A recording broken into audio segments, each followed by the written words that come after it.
Mr. Quincy Isaiah of the hit show Winning Time on HBO, The Rise of the Lakers Dynasty. How are you doing, sir? It's a good day, man. Hey, man, I appreciate you coming on the show on the Rematch, basketballnews.com and Flat TV. So let me start off because I want to ask you if this is true because you see stuff and you don't know what's true and what's not true. Mm-hmm. But was this really like your first real role ever? Like that can't be true. It can't be your first role. It's my first role on something bigger than a student or short film. So I've Okay. been acting for years, Okay. but this is the first one where it's at this level and it's this many people on set and it's this much responsibility, all those things. So it's my first time with something as big as this is, but I've been acting prior for years. Okay. So how did you walk me through first how you got the role of this being your first big break, like your big show ever to play Magic Johnson? Like walk me through that process. Like what was the audition like?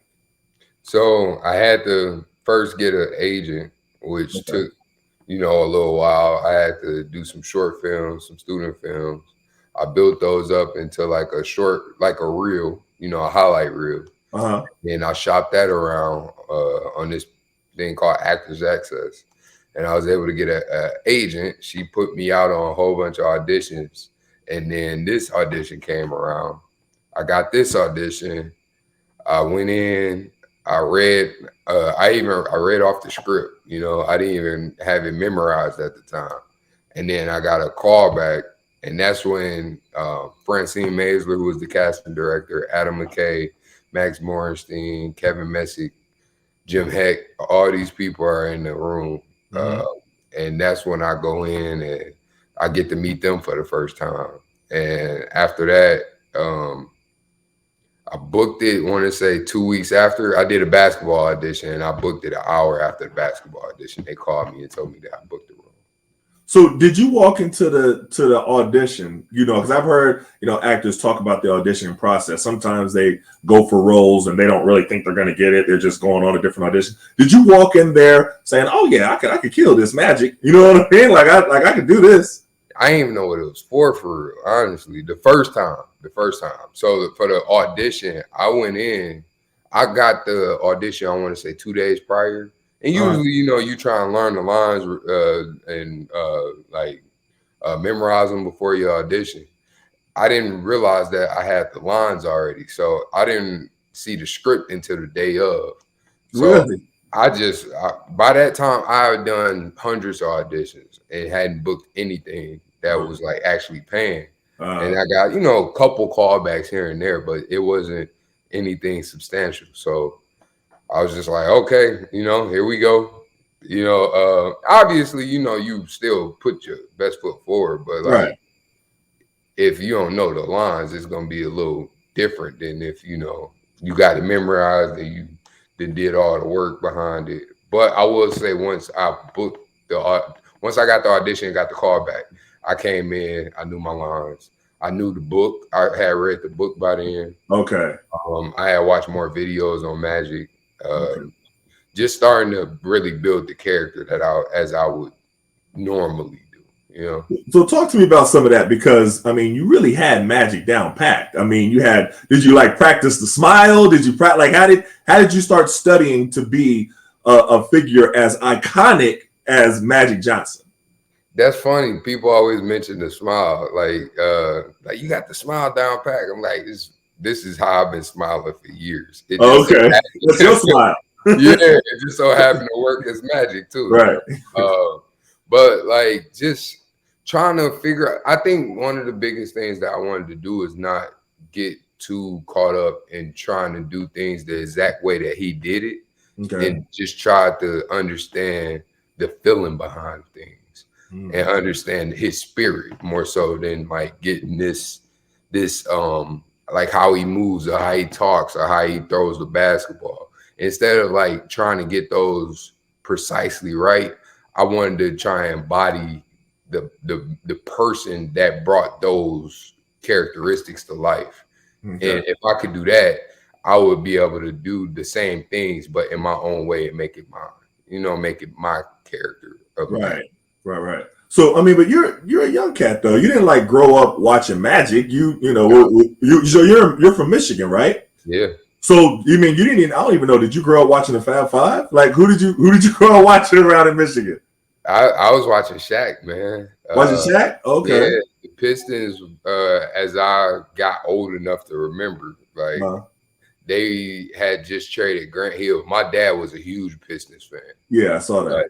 And like I want to say once they traded Grant Hill, I guess I felt betrayed. Okay. I was like, all right, I can't be no Pistons fan no more. And Shaq was dominating at that. Killing everybody. So and people used to call me Baby Shaq. So okay. I was like, Shaq, that's who I'm with. I don't care about nobody, no other team. Wherever Shaq is, that's where I'm at. So yeah. Shaq is my favorite. But how is you Baby Shaq? What are you, like 6'2"? Yeah, 6'2", 6'3". Right. So how was you Baby Shaq? But like when I was younger, I was bigger. Okay, all right. All fade going. Okay, I got you. I was bigger than everybody, at my age. I played basketball. So it was a fitting name at the time. At the time. Now, you mentioned your dad was a Pistons fan. He actually named you after Isaiah Thomas, right? Yeah. Yeah, talk about that, because he was like a diehard Pistons fan. Yeah, and Fab Five. Okay, yeah. Both of them were like, them was his boys. And Isaiah Thomas. I didn't even realize this until my uncle told me like years later, like a few years ago. He was like, "Yeah, you was named after Isaiah Thomas." And I've been thinking that my name was spelled wrong the entire time, because on my birth certificate it's spelled like Isaiah as Isaiah Thomas. Right. I spell my like Quincy Isaiah. I spell it 6 letters instead of 5. It's an extra A in there. Oh, okay. And I did that because I thought, my mom always told me the hospital spelled it wrong. And my dad being a jokester, he probably told her that like they spelled it wrong because he wanted to name me after Isaiah Thomas as opposed to Isaiah in the Bible. So I feel you. I feel you. That's cool. So I also read you were like this close to joining the military, right? So your whole life would have been completely different. Tell me how that happened and how you ended up not going to the military and ending up playing, Magic Johnson. Yeah, like I said, it was a whole bunch of auditions, not a whole bunch of roles coming my way. I felt like I probably needed more time to cook, just get older and play the more mature roles. Mm-hmm. And I was like, the military, it just like I had a lot of family that went to the military. I felt like I could use the training, money, obviously. I could get another degree, and just it seemed like it was a lot of benefits that fit with my personal lifestyle. Mm-hmm. And I felt like I would still be able to come back and continue acting afterwards, So I felt like that was like the perfect route for me. But obviously, God, the universe, whatever you believe in, had different plans for me, So and again, I'm thankful for that. But like also, I don't know, like I'm very good at understanding when I need to pivot in my life, and make a different you never know, like if you need to just staying flexible, Right. Like that's one of my strongest traits is being able to stay flexible. So what happened? Why didn't you go to the military? I had a hip surgery in 10th grade. Okay. And once they found that out, the process slowed down a lot.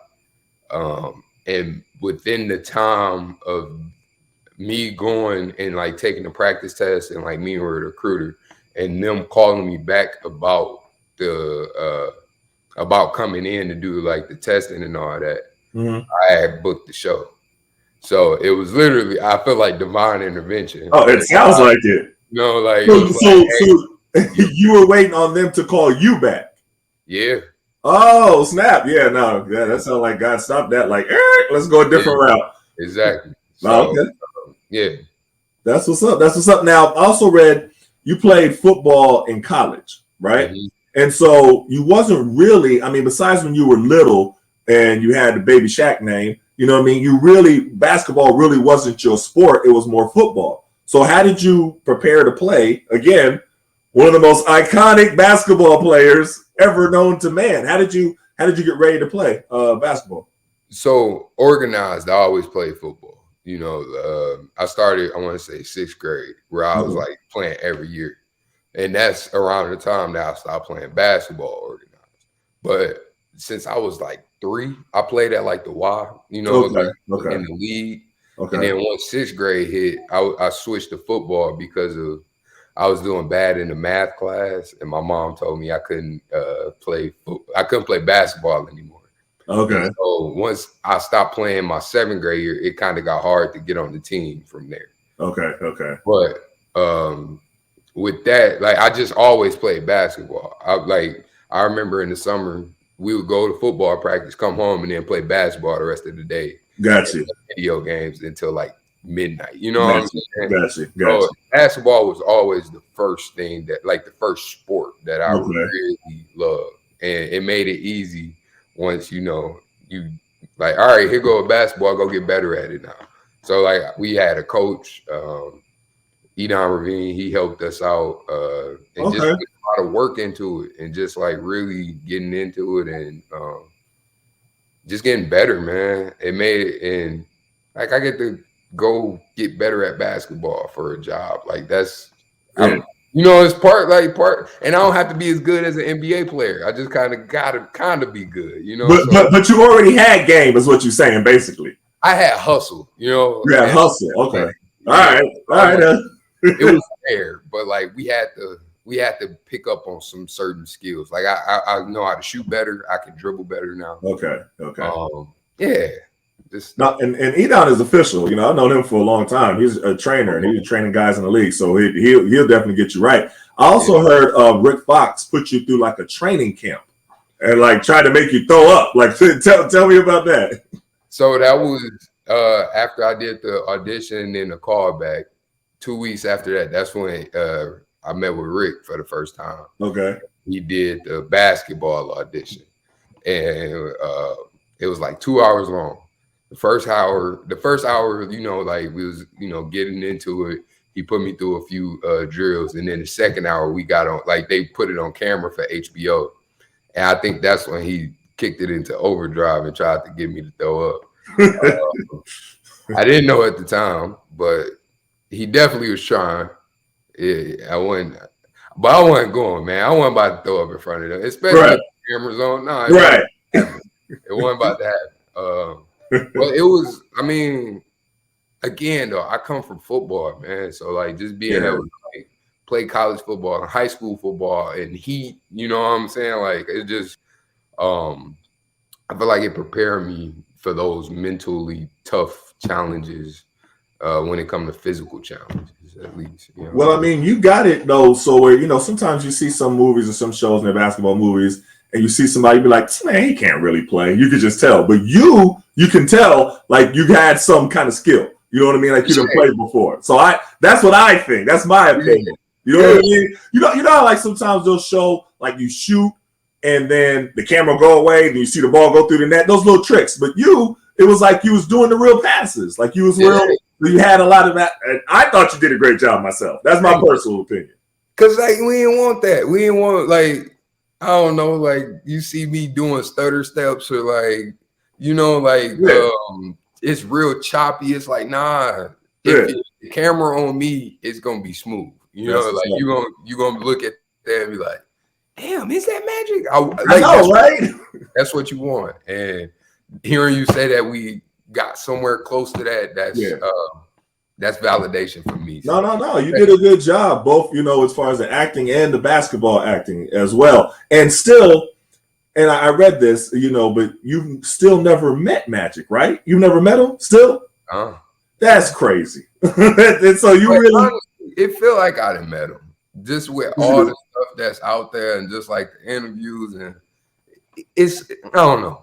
I feel like I know his spirit, Yeah, I know, but I mean, as far as meeting him in person. So I just interviewed Spencer Haywood last week, and he actually told me, he looked directly into the camera and he made a plea for Magic and Kareem to actually watch Winning Time. He said it, he knows that they had some different, grumblings about the show and everything like that for different reasons. But he said it was a great show. He loved it. They should watch it. They're portrayed well. He's especially Kareem. He was like, you're kind of the hero in this, like in the relationship. But I still can't believe that y'all never actually met. Would you like to meet Magic someday and like talk to him and would you like to do that? Yeah, I mean, I'm open to it. Like I guess my thing is just like I don't want to force anything, and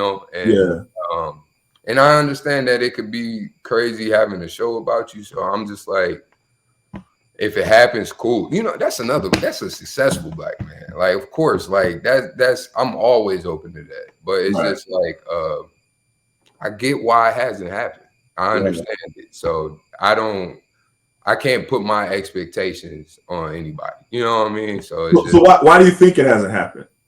I don't know. Okay. So I've heard you say a few times. I was reading I think it was GQ magazine and like a few other interviews, and you said that you wanted to remind everyone that some liberties were taking place, were taken with the version of Magic Johnson that you played. And I want to misquote you, but it was something to the effect that this is a fictional portrayal of who he was at age 20, and that you have nothing but respect for Magic. And I've seen a few interviews where you kept saying that. Why did you feel the need to reiterate that so much? Was that like in question, or why did you feel the need to keep saying it?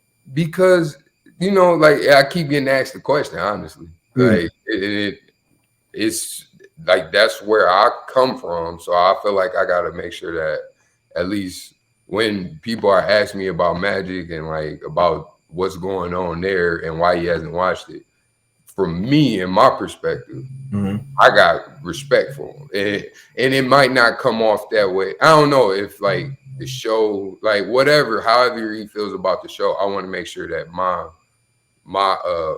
like where I stand doesn't have any fade and like have any. There's no trepidation in understanding where I come from in terms of where I look at him as his position in society. Okay. Oh, and again, it just keeps coming up, so that's why that keeps being a thing. Yeah, fair enough. So the I thought the show was great. I'm gonna be honest with you. I know Jerry West had an issue with how he was portrayed, but I didn't think it was really. It seemed like he was passionate about the team and passionate about basketball and passionate about winning. That's what I got from him. Yeah, that it seemed like he was a little over passionate, but over passion isn't necessarily a negative thing when you're really passionate about something. That's what I took from it. But what were some of the scenes that were some of your favorite scenes from the show? I have a few that were mine. I'm going to ask you about them. But what were some of your favorite scenes to play? To play, or just your scenes that you were in? That I was in. Yeah, that you was in. Okay. It's a few. I would say I'll break it down to three because it's only because the only reason why I'm going with these three is because it kind of touches on three different areas of Magic's life. Okay. One was with Jerry West. I felt like that was like him connecting with like the outside NBA world, not his immediate team, but like people that like this NBA world. And like that's where he shows that he wants to win. That shows where he has that killer mentality, where he has this thing that Jerry West isn't so sure about that he has in him. And like just acting alongside Jason Clark was just incredible, So what you're talking about the scene when they were sitting after they lost to Dr. J the first time? Okay, and they're saying, I'm just placing which one you're talking about, and he's talking to him. Okay, all right, gotcha. He's like, where he says, if I would have scored 10 points in 5 more games, I have 5 more rings instead of nightmares. And I feel like you get to the bottom of who Jerry West is in that scene as well. No, him and Magic connects, Right. So it's that one, and then it's another one with me and Solomon, me and Cap, where we do the fight, where come to blows. And that's one of my favorites because it's just like it's like this intensity that's kind of been burning, and like this friction that's been there, and all of a sudden you just see it flips and it explodes, and it felt like it was going in a different place, but it shifts, the energy completely shifts. But that's where their relationship starts getting better, and like they start coming together more as the new leader and the old leader, and figuring out how to work together in order to get where they want to go. Definitely. And you had to challenge him as well. Yeah. So it was like, that was when you were saying, what did you say?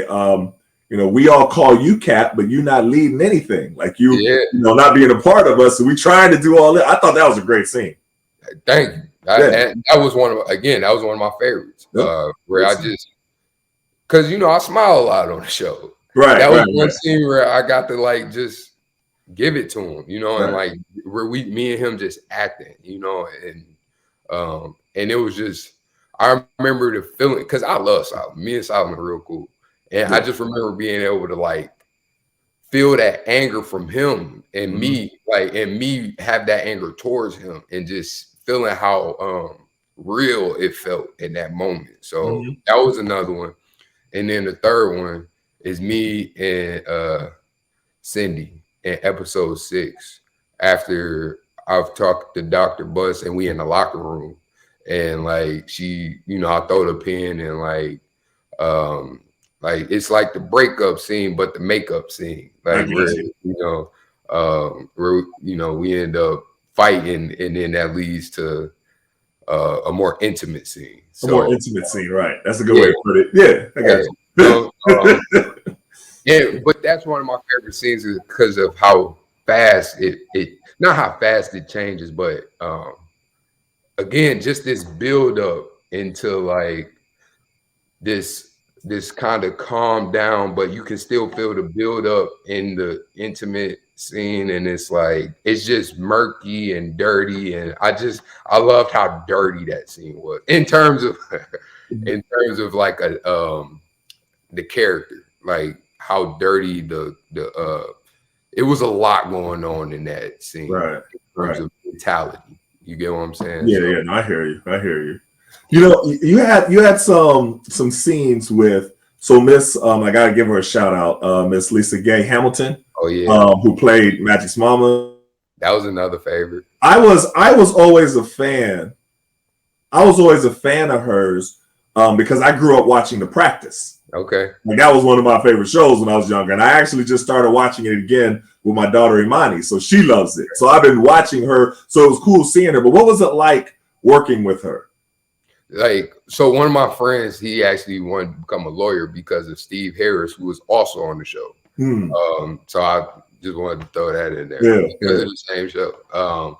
Lisa Gay was incredible. That bathtub scene. Yeah. That was our first time actually meeting. We met that day. Oh wow. And I think being able to not really know her as much, it showed that that withholding love that I think we were going for with her as a mom. I think me and Rob have working together since the pilot, and like just being in communication since then. I think that showed the juxtaposition between how Magic the character is with his dad versus his mom, and I think we just that relationship is able to be played so well because of that. And she's just really good at just that prideful mom who's not going to give it to you, but she'll tell everybody else. She's like, I ain't gonna big your head up, but I'm gonna big up your head while you not here. Right. Tell all her friends, everybody, she's gonna brag about you, but just not tell you. And just be the sweetest woman. Like she just like she just looks so sweet when she's doing it. And like, and then as soon as it's me and her one-on-one, she's I don't need no new tub. I like my old tub. Right. So I thought that was great. Being able to play with that and like toe the line, I think is it's executed very well. I definitely agree. Let me ask you about another scene. The scene with you and Devon Nixon, who played his father. Now, I think he did a tremendous job at playing his father. I thought he did it's always really cool when you see like a son playing their father. You know what I mean? Like when Ice Cube's son played him. You know, I just, for me, I think that's pretty cool. But it was the all-white party when y'all first met, and then y'all playing one-on-one. I thought that was a great scene. But talk to me about that scene. Yeah. It's an okay scene. It ain't all that. Nah. Nah, I'm just playing. It was good. I feel like that scene needed to happen in order to show, again, just to show the doubts that, you know, Magic was having as a night, probably 19 at that time, before he gets drafted, and like, you know, being young and just being like, yo, is this world too big for me right now? Like, do I need to cook a little bit longer? It's kind of the same thing that I was thinking about. Like, am I gonna be able to fit in this Hollywood stuff? Like, am I gonna be able to really make a living in this world? And you know, you have these doubts, but it's about leaning on the people that you trust. And like, and I think him talking to his dad after that scene, and just like, because Norm, he gives it to him. Like, and like, he embarrasses him. He does in front of everybody. Right. But to come back, I think that shows you what type of man you are. I feel like that shows your character. I think that needed to happen to show Magic. I don't know, just like, this is, if you want to be a professional and you want to win, you got to take some lumps. Right. You know? So I enjoyed that scene just for like the storytelling aspect. I thought it was great. I thought it was a great scene though. But then there was another scene where Magic got the best of the other dude. So it was the scene where they was playing against Cookie's interest or temporary boyfriend or whatever she was, right? And whatever she was. I don't know what she was. But talk about that scene. I thought that was a cold scene, to be honest with you. So that actually happened. That happened just like that? Well, I don't know, just like that. But I close enough to like that. It's in Cookie's book where like Magic goes to play against her then boyfriend and like shows him up. So I think for me, it was definitely bringing in that scene with Norm, because it's like the reverse. Like, you know, I got my butt handed to me. Now it's time for me to hand out a butt whooping. So that's right. That was probably the funniest scene that I shot. Like, just because it was just like me trash talking. I got to play basketball. You know, like, I got the ball in my hand. I'm shooting threes. I'm blocking jump shots. You know what I mean? Like, it's just fun. And like, I was just ad-libbing throughout that entire thing too. Oh, really? Yeah. It was just, again, they just let me rip on that scene. So I was just like, all right, cool. And I got to be the villain, you know what I mean? Like, for a little bit. So well, that's even more impressive that you was ad-libbing most of that. Yeah.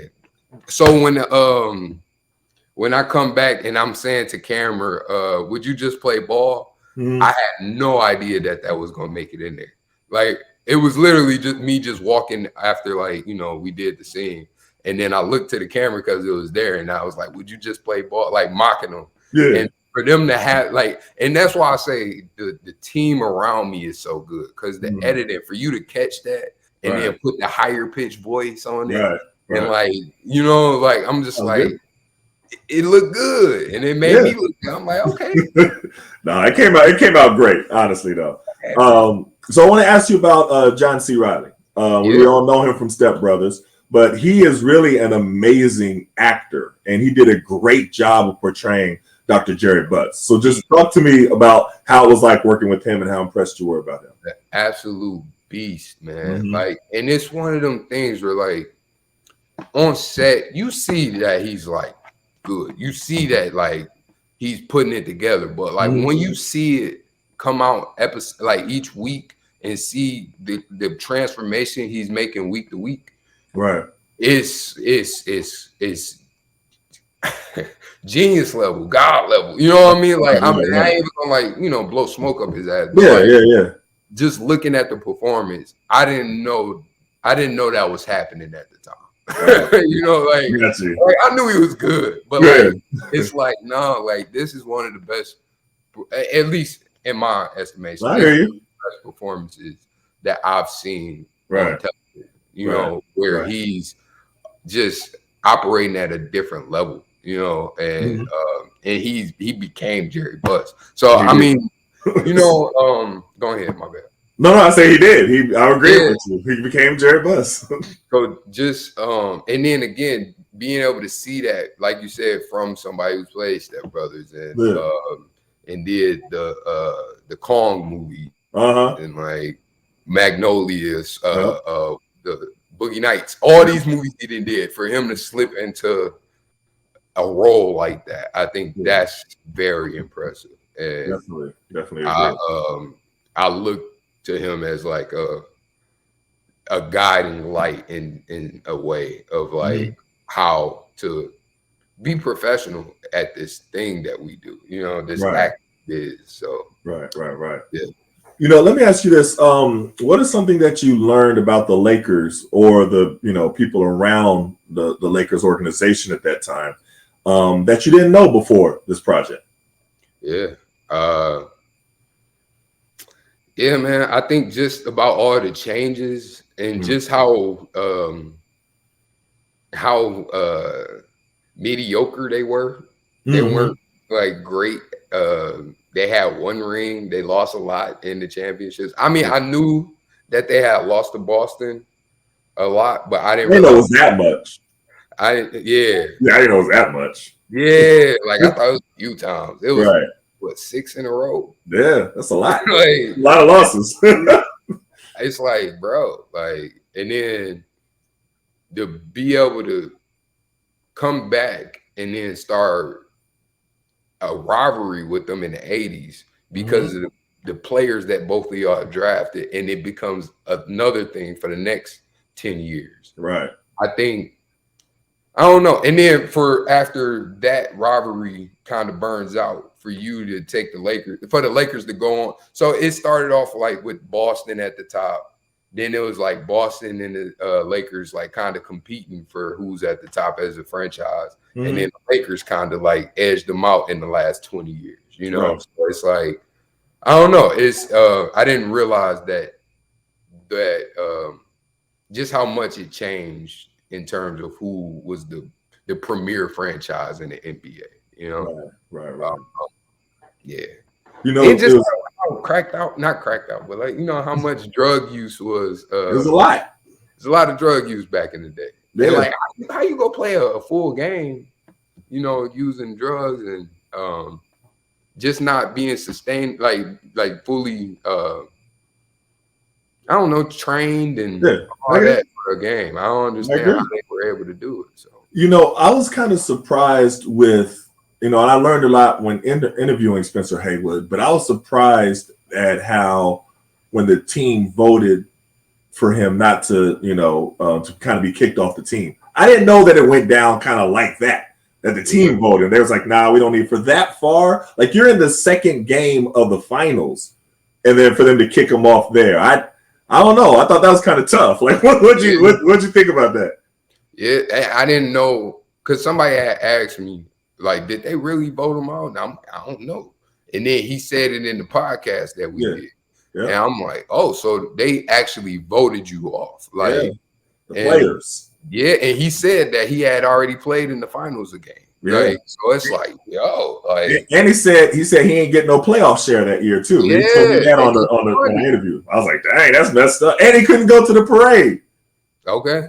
I was like, dang, that's messed up. Yeah. I mean, it's tough. That's tough, you know, but it's like, it's one of them things where it's like, is it beneficial to him as a person to allow him to keep going and keep continuing? Or is it more beneficial to be like, hey, you got a problem, even though we might hurt because of this, your problem matters more. So we gonna make sure that you go get the help you need, and we gonna go finish this off. But it seemed like they ain't even try to help him. They just said, you out of here. Like, you kicked off. Like, it'd be different if they tried to get him help, but they didn't really try to get him help. That you just can't be a part of us. Right. I mean, that's it could be tough love too. You know, it's like, so that's tough though. No, it is. It is. Because the team, you know, is supposed to be like so much of this family type of a thing, and it's like, you don't just kick your family to the curb. You at least try to get them help. At least try. You know what I mean? Yeah. But also for drugs to be so rampant at that time, I don't know how there wouldn't be more Spencer Haywoods, to be struggling, because it was like everywhere. That's crazy. Yeah. Yeah. That was crazy.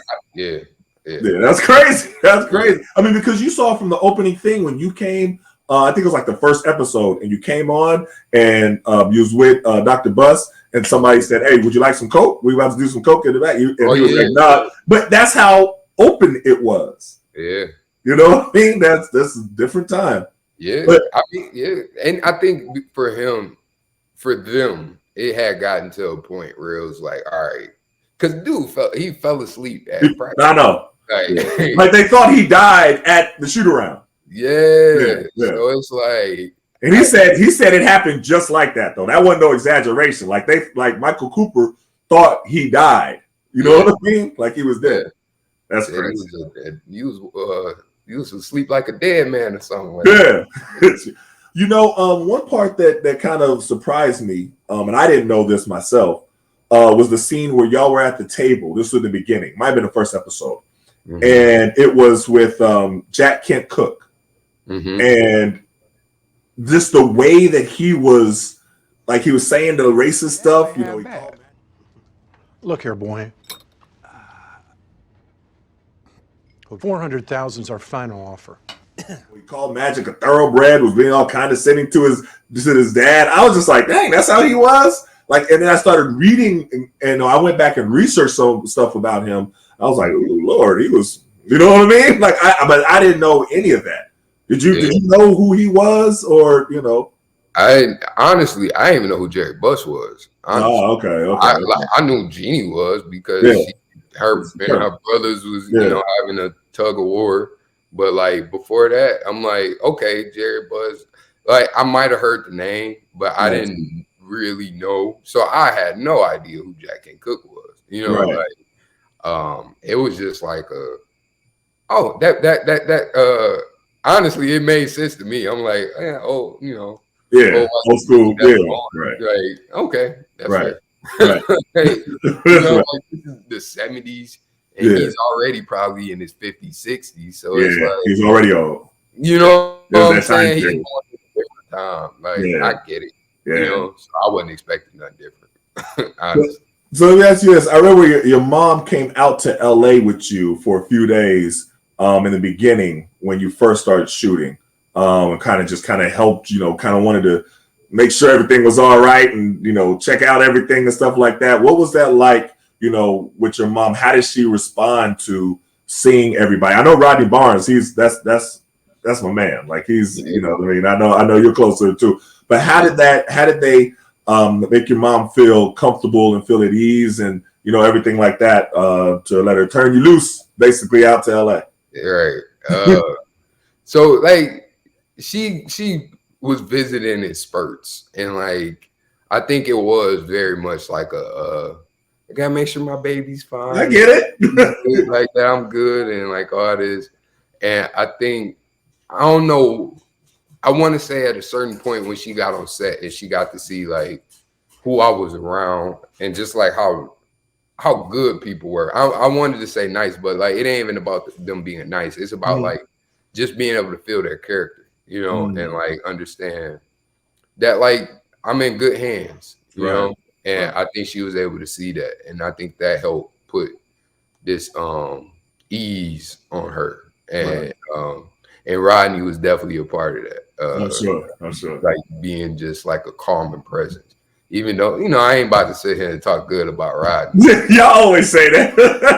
Like, Rodney, he all right. Y'all got love for each other. Just say it. You know what I mean? He all right. He all right. Like, Rodney, because he always got something smart to say. Always. That's him. He think he's intelligent. Yeah, that's him. Yeah. That's him. So but I can't imagine how, proud your family is of you, and watching you, because you really, crushed the role. So I got to ask you, like, what's next for you? I know your phone got to be ringing off the hook at this point, after that performance. So what's the next project that's lined up for you? It's ringing off the hook, but it ain't nobody calling for jobs. Oh, okay. Not yet? Well, it's coming, though. it's mostly people calling me for jobs, like so they can get a job, you know. Got But you. I'm just talking but yeah, like I just want to do good work, man. And like I don't want to just jump into anything too. So it's about just being just smart and just making sure that I'm picking roles that I can be like it challenged me in a different way than any other role that's challenged me, and it's good material working with good people. Because I think one thing that this show has allowed me to do is see what it look and feel like when you work on a set with good people that's talented at their job and good material. So as long as I can stay in that same pocket, I'm happy as an artist, you know, and that's where I'm trying to stay in terms of the material and the people that I work with. So I ain't gonna say I do anything, but I do just about anything in terms of like a character, you know, just to challenge myself. But I want to make sure that it's good material and it's a good team around me. So Got you. Yeah. So, last question, we'll wrap it up here. Winning Time got picked up for a second season. Y'all started shooting yet or not yet? Not yet. Okay. So you don't know what season 2 has in store. Like you haven't seen the script, or is it all secretive, or like, not yet? I've talked to Max and Rodney about like where magic is going, but that's about the extent of what I know. Okay, so you couldn't give us like a sneak peek on what to expect for season 2. The only thing that I feel like I probably could tell you is go check the history books. Oh, I got you. You know what I mean? Like, I got you. If you keep up with the history book or the book Showtime by Jeff Pearlman, you'll know some tidbits that's coming up. And that's honestly about the extent that I know. Got you. All right. Well, hey, again, you did a great job. I was watching it and thinking that, am I looking at magic? Like this is like you really, portrayed him well. So kudos to you. Much success in the future, and you'll be playing a whole lot. If your phone ain't ringing off the hook yet, it'll be ringing off the hook very soon. So, I'm gonna enjoy watching you in roles, for many years down the line. So much respect to you, and keep doing your thing, sir. Appreciate you, man. Thanks for having me on. All right, that's what's up. All right, peace. All right,